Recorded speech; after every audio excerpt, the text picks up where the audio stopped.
Wonderful. I'm Sakshi Sharma and welcome to my channel Fact Madam. And the mode of my channel is World on Time. So guys, आज है Telangana formation day. आज ही के दिन आंध्र प्रदेश से अलग होके Telangana 29वां state declare हुआ था। सो गाइस, चलिए बढ़ते हैं आज की वीडियो की तरफ एंड स्टार्ट करते हैं क्विज के साथ। सो गाइस, अगर आपको आंसर्स मालूम है तो आप नीचे कमेंट बॉक्स में लिख सकते हैं, बट अगर आपको आंसर्स नहीं पता है तो आप वीडियो को एंड तक देखें, एंड में हम आपको आंसर्स बता देंगे। सो चलिए स्टार्ट करते हैं। So the question number 1 is what happen if we cool helium gas at absolute zero, that is -273 degree Celsius. अगर हम हीलियम गैस को -273 डिग्री सेल्सियस, जो कि एब्सोल्यूट जीरो है, उस पे कूल करेंगे तो क्या होता है। And the question number 2 is which is the largest living structure on earth? अपनी अर्थ पे सबसे बड़ा लिविंग स्ट्रक्चर कौन सा है। And the question number 3 is how much bone does a baby have? एक बेबी में कितनी बोन्स होती हैं। सो गाइज, अगर आपको आंसर्स पता है तो आप नीचे कमेंट बॉक्स में लिख दीजिए। तो चलिए बढ़ते हैं आज की मोटिवेशनल स्टोरी के साथ। तो आज हम सुनाएंगे आपको 4 स्मार्ट स्टूडेंट्स की कहानी। तो चलिए सुनिए गाइस।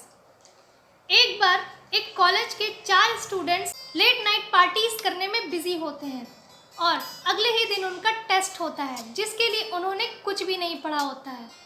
फिर वो लोग सुबह उठ के एक प्लान बनाते हैं और वो चारों अपने कपड़े कीचड़ और मिट्टी से बहुत ही गंदे कर लेते हैं और ऐसे ही वो चले जाते हैं डीन के पास।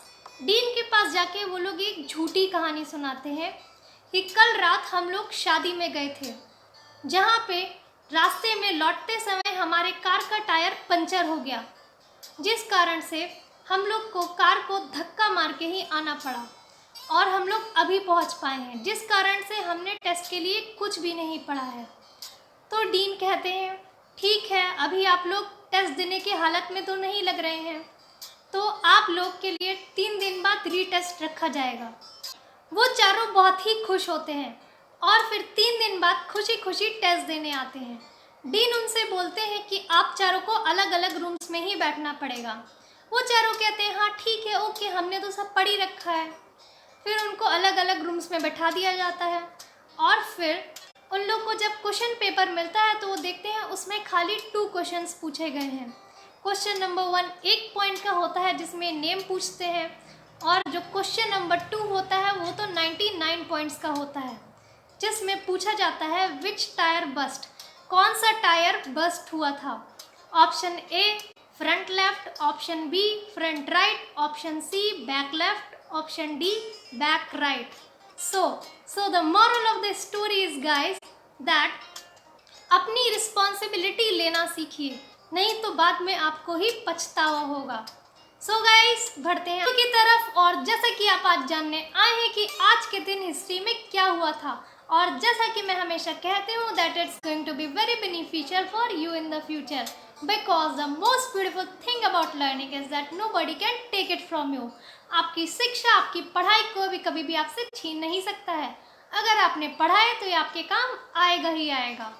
सो गाइस, वीडियो को स्टार्ट करने से पहले मैं बता दूं कि अगर अभी तक आपने इस चैनल को सब्सक्राइब नहीं किया है तो आप बैठे क्यों हैं, जल्दी से घंटा दबाइए, सब्सक्राइब बटन पे क्लिक कीजिए और लाइक कीजिए।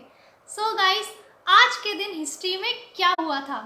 आज के दिन यानी 2 जून के ईयर 1896 में the Italian inventor Guglielmo Giovanni Maria Marconi, जिन्हें हम लोग नॉर्मली मार्कोनी भी कहते हैं, considered applying for his patent for his invention that was radio, and at that time he was just of 21।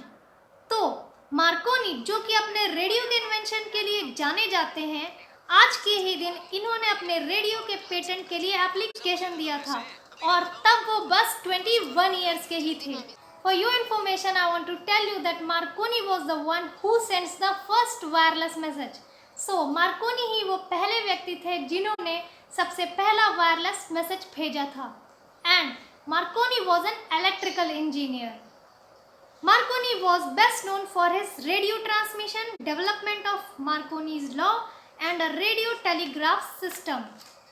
And इन्होंने रेडियो सिग्नल्स के through wireless communication को possible बनाया और दुनिया को ऐसी टेक्नोलॉजी दी जिसे ह्यूमन से बनाए गए सबसे बड़े इन्वेंशंस में गिना जाता है. And in 1919 he was awarded with a Nobel Prize too. और 1919 में इन्हें नोबेल प्राइज से भी अवार्ड किया गया. He was also the founder of wireless telegraph and signal company in United Kingdom. So friends, that's all for today and अब बारी है आज के क्विज़ेस के आंसर्स की. So the answer number 1 is, अगर हम लोग हीलियम को -273 डिग्री सेल्सियस पे कूल करेंगे तो वो लिक्विड बन जाता है और वो एक स्पेशल तरीके का लिक्विड होता है. क्यों? क्योंकि वो अगेंस्ट द ग्रेविटी मूव करता है, मीन्स वो नीचे से ऊपर मूव करता है. सो अगर हम उसको एक ग्लास में डालेंगे तो वो उसके लिड पे पहुंच जाएगा. And the answer number 2 is great barrier reef. So the largest living structure on earth is great barrier reef. And the answer number 3 is 300. तो एक बेबी में 300 बोन्स होती हैं. So friends, thank you for watching this video. I hope you enjoy the content and thank you for subscribing, liking, commenting and especially for motivating me so that I can make videos daily for you. Thank you guys.